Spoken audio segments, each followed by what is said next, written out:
Hey guys, welcome to a new episode of This Week in BJJ. I'm Budo Jake, and today is June 10th, 2015. On today's show, we have an interview and techniques by Marcello Monteiro. I'm going to show you 2 new DVD releases, and I'm going to take some viewer questions that I got from Instagram. Let's get to it.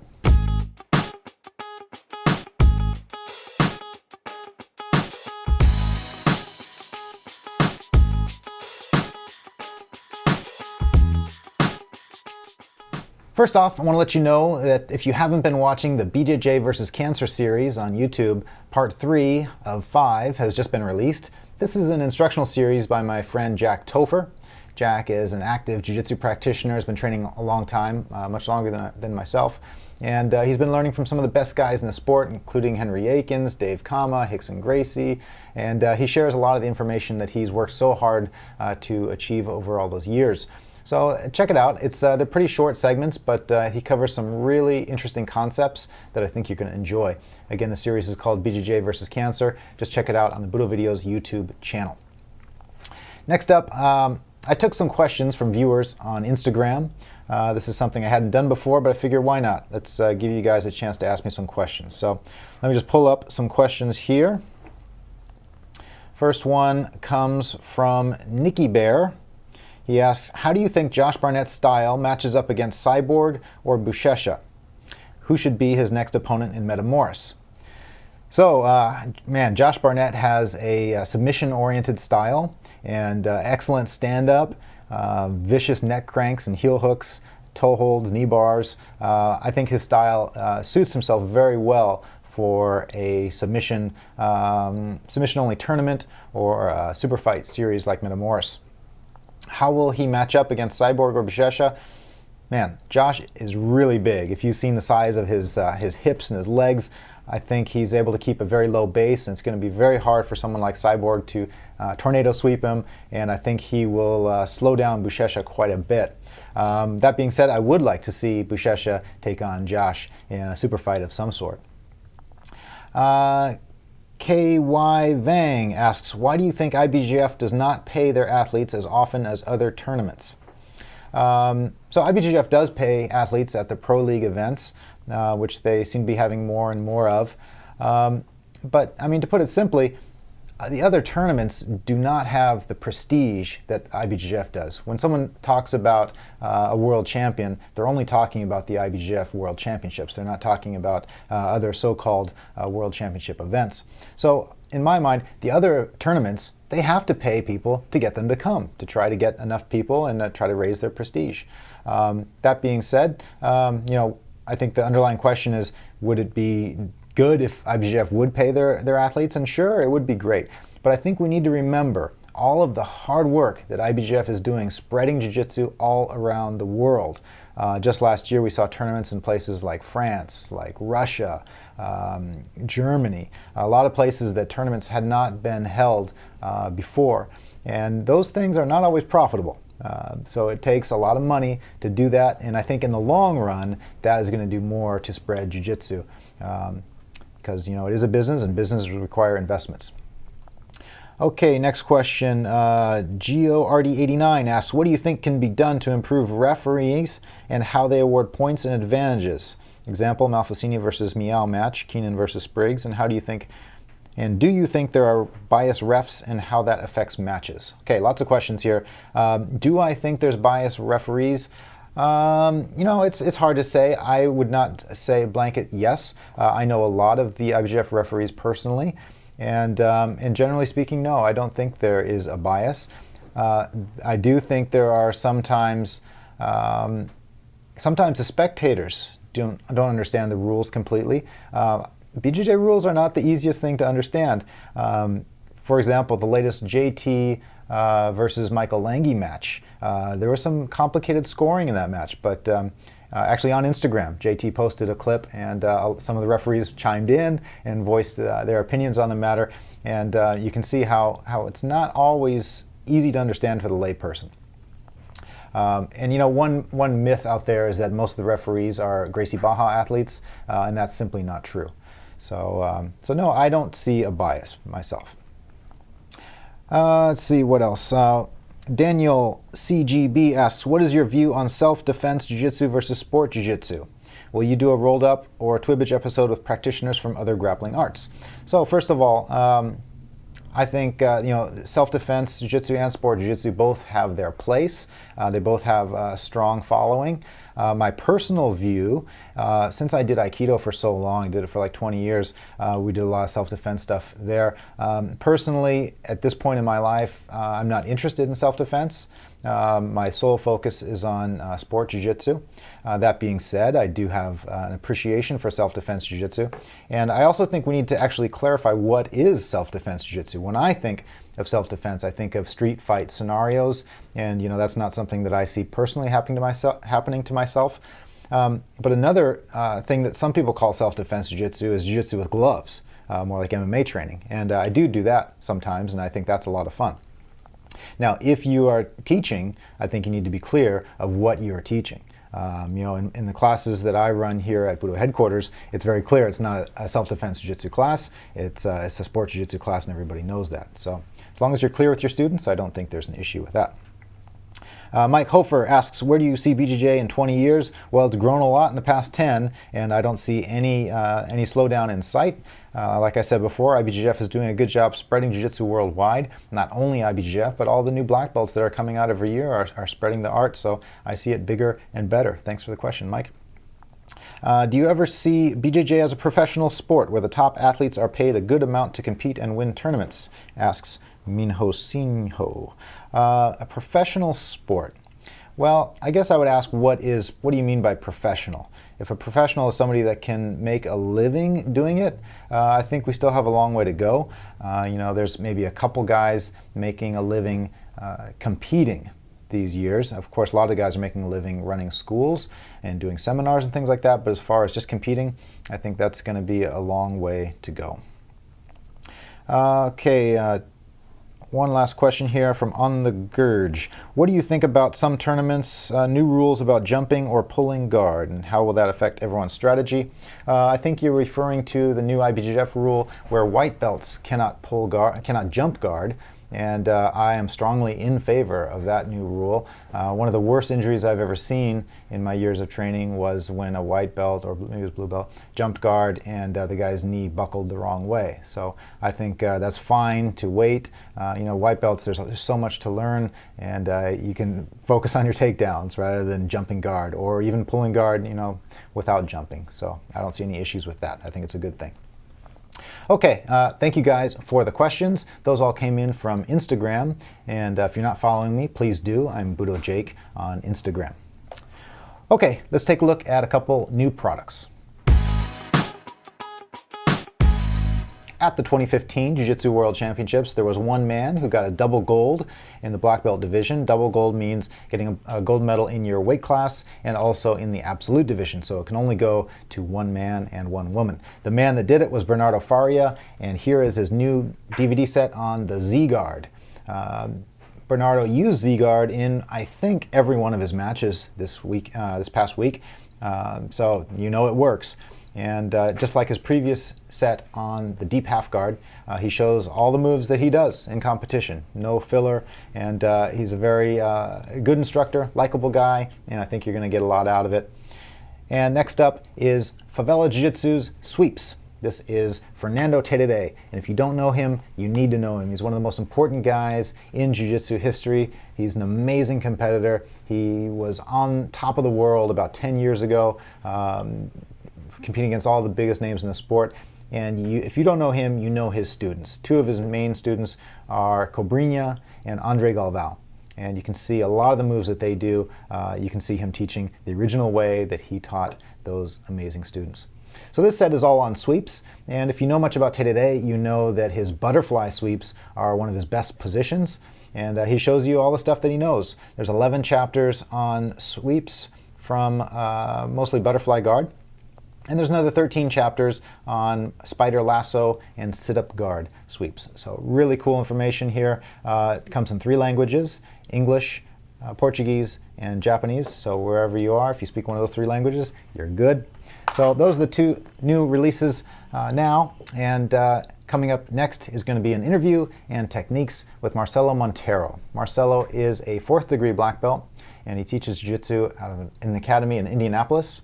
He's a longtime student of De La Riva, so he has a lot to teach from the De La Riva position, and those are the techniques that he shows on the show today. But amazing coach. He showed me a lot of things actually after the camera stopped. He was gracious enough to hang out and teach me some moves. So I think you're going to enjoy this as well. Okay guys, I'll see you next week. I'll be reporting from Japan, and keep training hard. We'll see you after the show. Marcello Monteiro, I want to thank you for coming on the show today. It's been a few years since we talked, but never anything on video, so I think it's time to share your story with the world on the show. Thank you very much, Jake. Thanks for inviting me here, and it's going to be a pleasure. Cool. So I have a lot of questions for you. Some people refer to you as the Jiu-Jitsu missionary. I know you travel all around the world teaching Jiu-Jitsu, so I want to talk about that, and also a little bit about your ideas of a Jiu-Jitsu curriculum. But let's start at the beginning. Tell us about your background in Jiu-Jitsu. Who did you study with? How long? Okay, I started at the age of 6 with Álvaro Barreto. He's friends with my mother, you know. I was a child, you know, and I was on and off. And then I stopped doing Jiu-Jitsu to do karate for a couple years. And karate and other styles of martial arts too. And then one of my best friends, I was like 15, almost 16, choked me out on the beach a few times, and I was trying to be the karate kid, you know. And then after that, I decided to start training Jiu-Jitsu very serious. And another friend of mine, Leonardo, was also like motivating me to start training at that time with Ricardo De La Riva in Copacabana. And then like one day I just started training again, you know, because of my friend Luis Claudio. Man, I wanted to go after him, you know, and then I just fell in love. I want to know about what the training environment was like at De La Riva's academy at that time. Because of course the image of Carlsen's academy was that it was a very tough school. But De La Riva's a pretty small guy. So how was the environment at his academy? Okay. De La Riva, they call him a scientist of Jiu-Jitsu because he improved a lot the De La Riva guard, the De La Riva hook, De La Riva sweeps, you know, with the De La Riva hook. But before the name De La Riva, okay, was Jello guard, okay, or guarda pudim. And actually Castro Cardoso, a good friend of mine too, he should play that game a lot too before De La Riva. But he was the one that made the technique famous, you know, and he, for sure, he developed a lot that game. But you know, 16 years old, I didn't know anything about the Grace family, Carson Grace, you know. I just wanted to learn Jiu-Jitsu. And I feel like I was in the right timing, in the right place, learning from the right source. Because man, De La Riva was the first one to win not just one, but 3 Graces in the same competition. Royler, Hulk, and Royce. And after that, he fought Royler another 2 times and lost one. And man, one day I was like, wow, man, and I'm a big fan, okay, of the Grace family, man, like Rickson Grace is my idol, Royler Grace too, you know, and Jean-Jacques Machado, you know, and man, like one day I was just like at the right time, the right place, and the energy at De La Riva's Academy was like very friendly, you know, everybody smiling, and a lot of black belts from all over. Okay, they used to travel to De La Riva's Academy to do private lessons with him, you know, and a lot of things that people don't know. For example, De La Riva gave Murilo Bustamante his blue belt, Liborio his blue and purple belt, Liborio from American Top Team, you know, but not just them, but man, Valide, I mean, a lot of like famous black belts at that time, not just from Carson Grace Academy, but all academies. They used to go to Tel Rivas Academy because of the environment. Everybody happy, laughing, you know, having a good time. And so it was like, I feel like it was like a gift from God for my life, you know, being the right timing, like in the right place, like seeing all those great masters, and man, now here I am, right. You know, after so many years. You know, Jiu-Jitsu spread worldwide, and it's funny for people that haven't been to Brazil. It's funny how small Rio is, and how so many great fighters came out of such a small city. How much interaction was there between all the Jiu-Jitsu guys back then in the 90s? Where people, you mentioned some people were coming into TWIBJJ's academy, but was it a communal type of environment, or were people more staying in their own academies? Yes, they stay more in their own academies. A lot of competitions in between teams, academies. Grace Barra with Carson Grace team academy, and then De La Riva started his team, and then I was there when André Pederneiras went to De La Riva's academy to talk with De La Riva, inviting De La Riva to start the Nova União, you know, and I wish he had started the Nova União with André Pederneiras. And then he ended up going with Wendell. De La Riva decided to be by himself. Yes, the sport was growing at that time. Not a lot of students in all the academies, and then, man, like couple years later, like a lot of purple belts, brown belts traveling to other states in Brazil to open academy, start teaching. I opened my first academy on the mountains in Rio when I was a brown belt, you know, at the beginning of 1998. And man, like the sport like keeps growing like crazy, and that is a reason why, you know, and everybody knows. Right. I'm sure you have a lot of interesting stories about the old days of training. Maybe it's some crazy guy coming in off the street for a challenge match, or a crazy match that you saw in the academy. But do you have anything interesting from the old days that you want to share? Yes, many stories, you know, like in, let's say, like 2004, 2005, me and De La Riva used to travel a lot together teaching seminars, a big seminar tour that I created. The name is Chess on the Mat, you know, and we're not just teaching Jiu-Jitsu people, we are teaching like wrestlers and all kinds of like players, you know, all kinds of like warriors on the mat, you know, from different styles. You know, they want to learn Jiu-Jitsu, but at the same time, they want to train, they want to spar, they want to roll with us. Want to test you. Yes, and a big chess on the game, big chess on the mat. You know, that's why I should call that strip like chess on the mat. But Jiu-Jitsu is the father of the martial arts.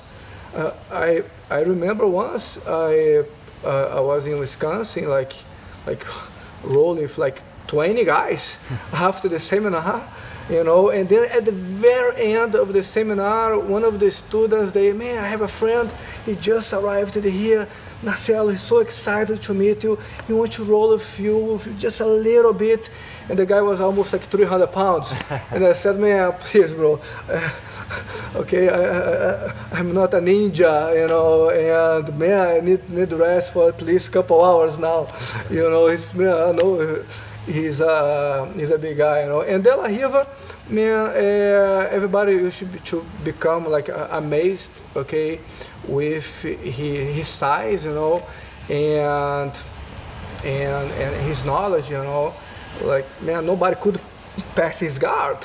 And man, like so many good memories about the old times, you know, and man, like that's the story I want to share. You know, like after 20 guys, if somebody arrives with like 300 pounds, you know, man, no, just a little bit, you know, man, okay, maybe you're good at, but you need to rest a little bit, you know. And I took the break before going with that big guy, and it was a good roll, you know.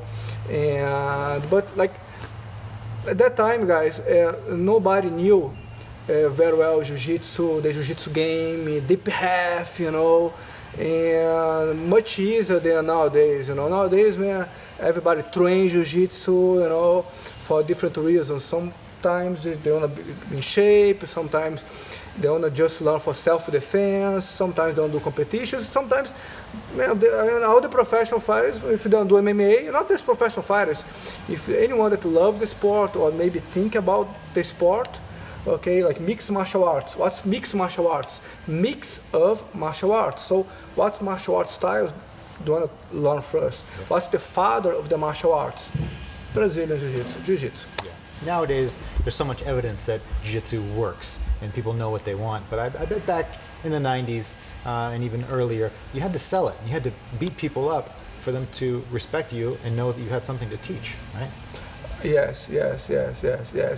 Once I had a challenge actually on the mountain of Rio with a kickboxer, you know, and at the beginning was a little hard to get close, you know, but the moment I put him to the ground was much easier. And same thing, like my first trip to the US to work with Jiu-Jitsu was in 1999. They used to have a style called shoot fighting, do you remember? Yep.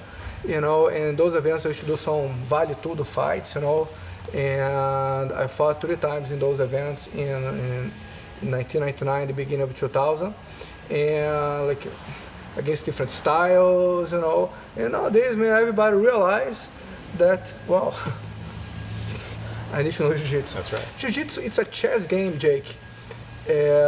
Not just on the mat, you know, but teaches you how to think, okay, during like a real fight, because you're all the time thinking 1, 2, 3 steps ahead, and develops a lot your instinct, you know, because sometimes you can feel what your opponent is about to do, you know. That's why nowadays the fastest growing sport in the world. Right. So when did you move here? Was it 2005 that you actually moved and started your academy?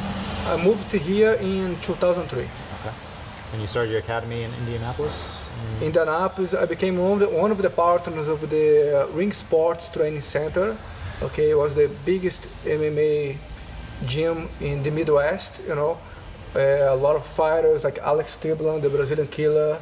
Actually, at that time, I received some phone calls, like from Minotauro and some other guys from Brazil, from Rio. Marcello, I'm gonna train those guys to fight us here, blah, blah, blah. I know you wanna fight my brother. And man, like, it was my beginning in the Midwest. I was the only black belt. And actually, Castro Gracie Jr., he was in Chicago, but not full time. And I had to build respect, okay, not only teaching, okay, but rolling with everybody, because the only way you can gain respect, you know, about what you teach is not just showing theories, but being on the mat, rolling with whoever. Yeah.